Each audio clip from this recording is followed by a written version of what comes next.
जय श्री कृष्ण। पुरुषोत्तम मास में भगवान विष्णु की कथा सुनना साक्षात कल्प वृक्ष के नीचे बैठने के समान है। शास्त्रों में लिखा है कि इस पावन महीने में सुनी गई एक एक कथा हमारे जन्मों जन्मों के पापों को धो देती है और घर में सुख समृद्धि का मार्ग खोलती है। आज के इस दिव्य दिन पर हम श्रवण करेंगे अधिक मास महात्म्य का अध्याय 24। इस परम कल्याणकारी कथा को पूरा सुनिए, क्योंकि इसकी महिमा आपके जीवन के हर संकट को दूर करने वाली है। तो आइए श्रद्धा और भक्ति के साथ कथा की शुरुआत करते हैं। हरे राम राम राम हरे हरे, हरे कृष्ण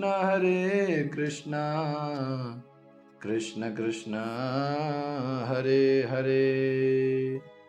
वाल्मीकि मुनि बोले, हे राजन, अब आगे की कथा सुनो, जो मनुष्य के जीवन को बदल देने वाली है। जब उग्रदेव मुनि ने मणिग्रीव से उसके जीवन का वृत्तांत पूछा, तब मणिग्रीव अत्यंत विनम्र होकर बोला, हे ब्रह्मन, मैं पहले एक नगर में अपनी धर्म पत्नी के साथ सुखपूर्वक रहता था। मैं धनवान था, अच्छे आचरण वाला था, परोपकारी भी था, किंतु एक समय मेरी बुद्धि भ्रष्ट हो गई। मैंने धर्म का त्याग कर दिया, पराई स्त्री का संग किया, अपवित्र वस्तुओं का सेवन किया और चोरी और तथा हिंसा में लिप्त हो गया। इसी कारण मेरे बंधु बांधवों ने मेरा त्याग कर दिया और राजा ने मेरा धन भी छीन लिया। अंततः मैं अपनी पत्नी के साथ इस घोर वन में आकर रहने लगा और जीवों की हत्या करके जीवन यापन करने लगा।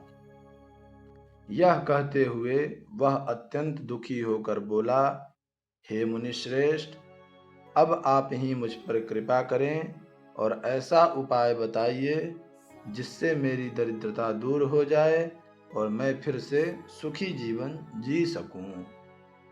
मणिग्रीव की करुणा भरी वाणी सुनकर उग्रदेव मुनि प्रसन्न हुए और बोले, हे वत्स, तुमने मेरी सच्चे मन से सेवा की है, इसलिए मैं तुम्हें एक सरल उपाय बताता हूँ जिससे बिना बड़े व्रत, तीर्थ या दान के ही तुम्हारा कल्याण हो जाएगा।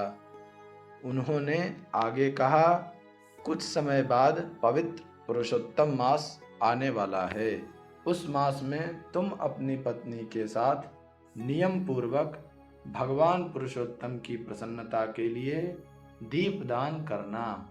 यदि संभव हो तो घृत या तिल के तेल से दीप जलाना, परंतु यदि वह भी उपलब्ध न हो तो इंगुदी के तेल से ही दीपदान करना। नित्य स्नान करके श्रद्धा और भक्ति से यह व्रत करना, इससे तुम्हारी दरिद्रता जड़ से समाप्त हो जाएगी। मुनि ने आगे दीपदान का महात्म्य बताते हुए कहा, हे मणिग्रीव, पुरुषोत्तम मास में किया गया दीपदान इतना महान है कि बड़े बड़े यज्ञ, दान, तीर्थ और व्रत भी उसके बराबर नहीं हो सकते। यह व्रत धन, धान्य, संतान, यश और सुख देने वाला है। जो जिस फल की इच्छा करता है वह उसे अवश्य ही प्राप्त करता है, चाहे वह धन हो, विद्या हो, उत्तम जीवन साथी हो या मोक्ष ही क्यों न हो। यह सुनकर मणिग्रीव और उसकी पत्नी के हृदय में आशा जाग उठी। उन्होंने मुनि के चरणों में प्रणाम किया और उनके बताए मार्ग पर चलने का संकल्प लिया।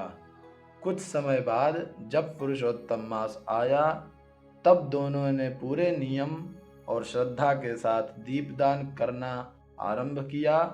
वे प्रतिदिन स्नान करके भक्ति भाव से भगवान का स्मरण करते हुए इंगुदी के तेल से दीप जलाते थे। इस प्रकार उन्होंने पूरा मास अत्यंत निष्ठा, श्रद्धा और प्रेम से बिताया। उनकी इस सच्ची भक्ति और व्रत के प्रभाव से उनके पाप नष्ट हो गए और मृत्यु के बाद वे स्वर्ग लोक को प्राप्त हुए। वहाँ दिव्य सुखों का भोग करने के पश्चात वे पुनः पृथ्वी पर श्रेष्ठ कुल में जन्मे।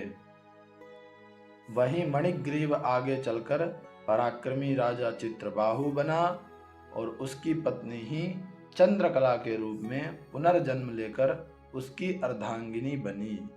उन्हें जो ऐश्वर्य, सुख और निष्कंटक राज्य प्राप्त हुआ, वह सब पुरुषोत्तम मास में किए गए दीपदान का ही फल था। वाल्मीकि मुनि ने अंत में कहा, हे राजन, पुरुषोत्तम मास में किया गया दीपदान मनुष्य के जीवन को अंधकार से प्रकाश की ओर ले जाता है। जो इसे श्रद्धा और नियम से करता है, उसके लिए कोई भी वस्तु दुर्लभ नहीं रहती। हरे राम राम राम हरे हरे, हरे कृष्ण कृष्ण कृष्ण हरे हरे। यह था पुरुषोत्तम मास का पावन 24वां अध्याय। प्रभु की इस महिमा को सुनने मात्र से मन को जो शांति मिलती है, वही जीवन का सबसे बड़ा पुण्य है। भगवान श्री हरि आपके घर परिवार पर अपनी कृपा हमेशा बनाए रखें। अगर आज की इस कथा से आपके मन को आनंद मिला हो तो कमेंट बॉक्स में जय श्री कृष्ण लिखकर प्रभु की हाजिरी जरूर लगाएं और रोज ऐसी ही सुंदर कथाओं और स्तोत्र सुनने के लिए हमारे इस सनातन परिवार से जरूर जुड़ें। कल फिर मिलेंगे अगले पावन अध्याय के साथ। तब तक के लिए आप सभी को जय श्री कृष्ण।